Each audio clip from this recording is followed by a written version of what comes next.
Hola, buenas tardes. Soy Javier Hernandorena Sañudo, técnico en emergencias sanitarias en una unidad de soporte vital básico de la provincia de Valencia.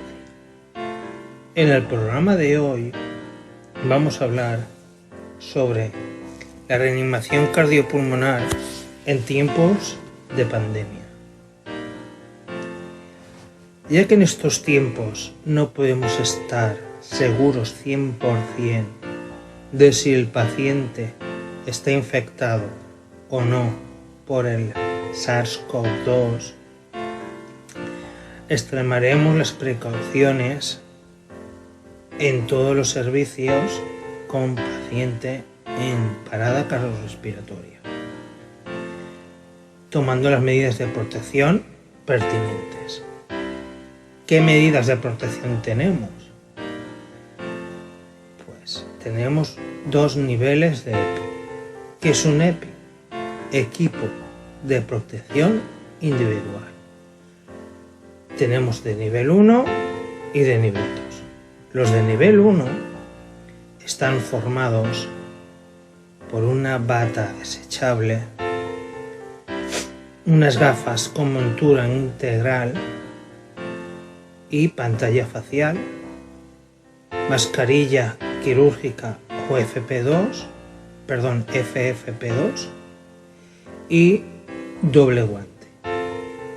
O sea, llevar dos pares de guantes, uno encima del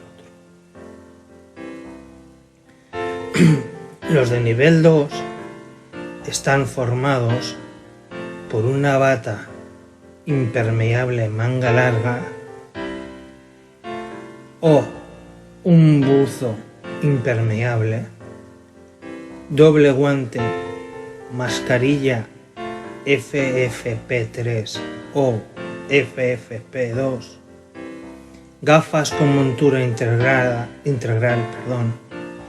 y pantalla facial. Cada uno de estos EPIs se utiliza en una situación diferente, que ya explicaremos en el momento cuando una unidad de soporte vital básico recibe un aviso de un paciente en parada cardíaca. Sale ya con el EPI correspondiente puesto. El coordinador médico ya habrá recabado información sobre si el paciente es positivo, sospechoso de positivo o, por lo contrario, no tiene sintomatología de contagio por SARS-CoV-2.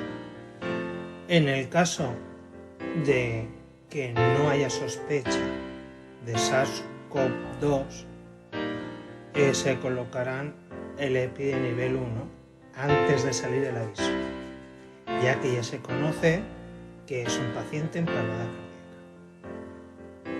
Cuando lleguen al lugar, uno de los técnicos, como ya se conoce que está en parada cardíaca y el coordinador médico ya habrá dado instrucciones a los testigos para realizar compresiones cardíacas, uno de los técnicos colocará cánula orofaringea, mascarilla reservorio con una mascarilla quirúrgica encima, mientras que el otro colocará el desfibrilador externo semiautomático DESA, DESA, no DEA. DEA es desfibrilador automático. Y en España las ambulancias o lo llevan manual en el caso de las avanzadas y semiautomático en el caso del resto.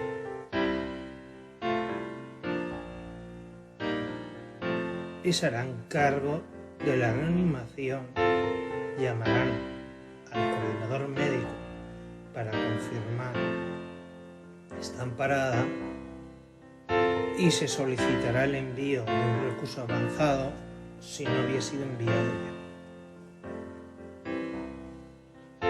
En el caso de que un soporte vital básico le pasen un aviso y al llegar vea que el paciente está inconsciente, estar en parada, no se hará la maniobra de ver, oír y sentir, ya que debido a la situación que estamos viviendo está desaconsejado porque se podría contagiar.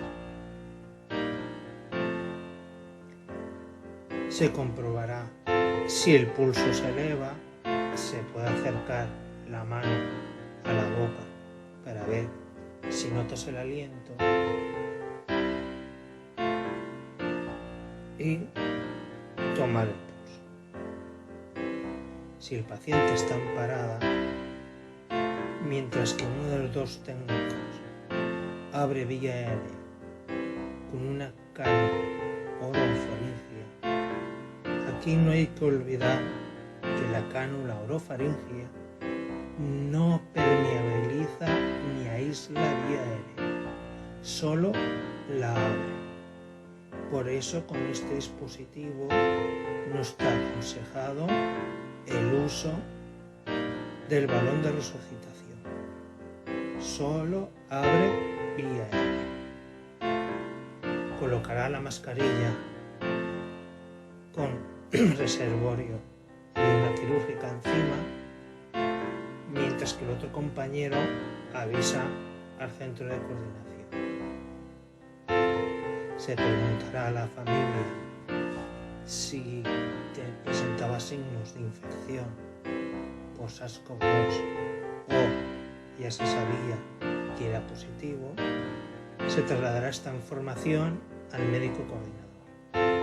En el caso de que no hubiese síntomas, se realizarán las maniobras de reanimación colocando el DESA, masaje cardíaco y dejando la mascarilla de reservorio con la quirúrgica encima hasta la llegada del recurso avanzado. En caso que sea positivo, no se realizará ninguna maniobra hasta que el coordinador médico decida si es conveniente o no la reanimación de dicho paciente. Cuando es positivo o alta posibilidad de ser positivo, se utilizarán los EPIs de nivel 2. Un técnico colocará el DEA y realizará compresiones torácicas, mientras que el compañero se coloca el EPI nivel 2. Luego se cambiarán y el que no se había vestido se vestirá y se seguirán las maniobras con mascarilla de reservorio tapada con la quirúrgica, las indicaciones del DESA y el masaje cardíaco hasta la llegada del soporte vital avanzado. Aquí me gustaría hacer un pequeño inciso antes de hablar de la actuación de soporte vital básico en conjunto con soporte vital avanzado. Como ya he explicado, en la cánula de Gueder no aísla ni permeabiliza. Aíslan los dispositivos supraglóticos y permeabilizar tubo endotraqueal y conductual. Por lo tanto, esto demuestra que sería altamente útil, como ya se realizó un estudio durante 2 años en el GESAI de Baleares, que es el servicio que controla el 061, la gerencia, que colocaron iGel, que es un tipo de mascarilla naringea, y un monitor para controlar todas las constantes, incluida termografía. Lógicamente este desfibrilador no llevaba palas, llevaba parches, y los técnicos lo utilizaban en modo semiautomático, a no ser que acudiesen con un equipo médico de un centro sanitario, que entonces lo utilizaban en modo manual. Y se demostró con este estudio, utilizando el iGel, los técnicos, después de recibir la formación adecuada, la alta eficacia, que en casi todos los casos consiguieron colocarlo a la primera. Esto demuestra que colocando estos dispositivos en los soportes vitales básicos de todo el país se conseguiría una RCP de mucha mayor calidad, ya que el primer recurso sanitario en llegar normalmente es un soporte vital básico, debido a que hay más unidades, sea o no con equipo médico. Y estos técnicos debidamente entrenados podrían aislar vía aérea con el dispositivo supraglótico y hacer una RCP de mayor calidad y mayor seguridad, a reducir la posibilidad de contagio no solo de SARS-CoV-2, sino cualquier enfermedad que se pueda transmitir por aerosoles, ya que sí se podría utilizar el AMBU, balón de resucitación, con un filtro EPA.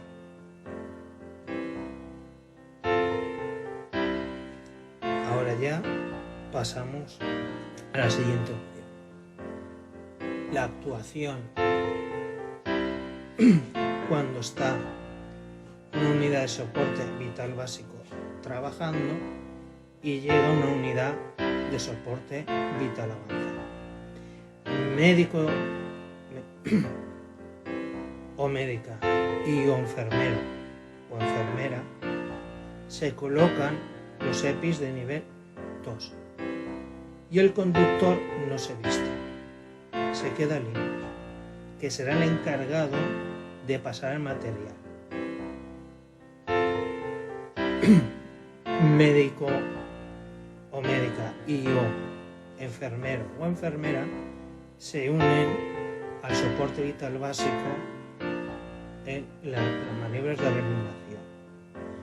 Colocarán el desfibrilador manual y se procederá al aislamiento de la vía aérea o permeabilización de la vía aérea con un dispositivo supraglótico o intubación.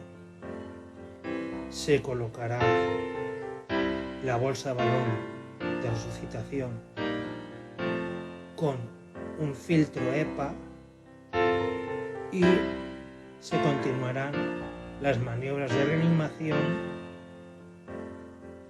con la asistencia de los dos técnicos de soporte vital básico.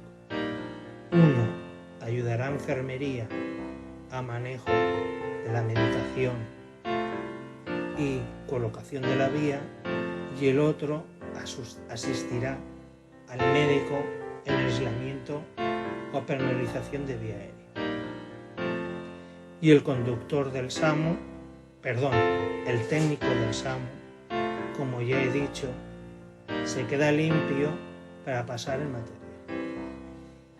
En el caso de que dicho paciente consiga sobrevivir, se intentará conseguir una unidad preparada para traslado COVID. De no ser así, normalmente se traslada en la unidad de soporte vital básico medicalizada por el equipo médico de soporte vital avanzado. Se colocará el aparataje y la unidad básica y se trasladará en conjunto médico, enfermero, los dos técnicos de la básica y el conductor de la avanzada acudirá al centro hospitalario para recoger a su personal médico al finalizar el traslado. A la llegada al hospital se avisará triaje, se preparará y se entrará el paciente. Los intervinientes se quitarán los equipos de protección ayudados por otra persona para evitar cualquier riesgo de contagio. Y después se procederá a ir a limpiar y desinfectar la unidad. Por eso se recomienda el traslado en la ambulancia de soporte vital básico, porque hay más unidades. Así los dos técnicos de esa ambulancia se pueden ir a desinfectar y el SAMU queda inmediatamente, soporte vital avanzado de aquí de Valencia, se queda automáticamente disponible para la realización de cualquier nuevo urgencia. Todo este material está sacado de los protocolos internos de la empresa donde trabajo y las guías establecidas por la Consejería de Sanidad. Ahora me gustaría hacer otro pequeño ejercicio. Cuando están solo los dos técnicos, si están debidamente entrenados y tienen experiencia en RCP, no es una de sus primeras paradas, podrían ventilar con bolsa, balón de resucitación, pero con una modificación. El que está en cabeza con las dos manos sella la mascarilla contra la cara del paciente y el que estaba dando compresiones, ya que tiene que parar para poder ventilar, porque no está aislada la vía aérea, procederá a realizar las ventilaciones. Así sucesivamente, hasta la llegada del otro recurso. Bueno, queridos oyentes, esto es todo en el episodio de esta semana. Hasta la semana que viene. Aprovecho también para pediros que comentéis el episodio en la opción de mensajes. También podéis encontrarme en Facebook como Javier Nandorena y en Instagram. Mi email javersa@hotmail.com. Agradecería vuestros comentarios y sugerencias sobre temas para otros episodios. Os espero en el próximo capítulo, en este vuestro rincón, el rincón del técnico en emergencias sanitarias. Y como siempre digo, nos vemos cuando suenen las sirenas.